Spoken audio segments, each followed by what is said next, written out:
ఈరోజు మేమందరం ఇక్కడ చేరిన ఉద్దేశం ఏంటంటే మా అందరికీ కూడా వడిబియ్యం పోస్తున్నారనమాట. ఎందుకంటే మేమందరం వాసవి మాత జీవిత చరిత్ర పారాయణం చేసిన పారాయణం చేశామండి. 100 మందికి పైగా ఒకేసారి వడిబియ్యం పోస్తున్నారు జీవిత చరిత్ర చదివిన వాళ్ళందరికీ కూడా.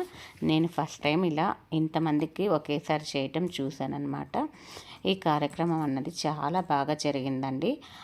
అందరికీ కూడా ఒకే రకం శారీస్ తెచ్చారనమాట. చాలా బాగున్నాయి.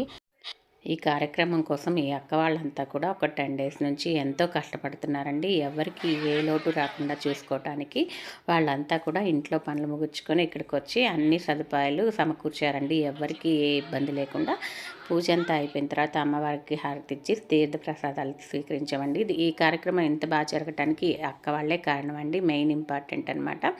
తర్వాత భోజనాలు అందరం చేశామండి. జై వాసవి, జై జై వాసవి. ఈ వీడియో నచ్చితే లైక్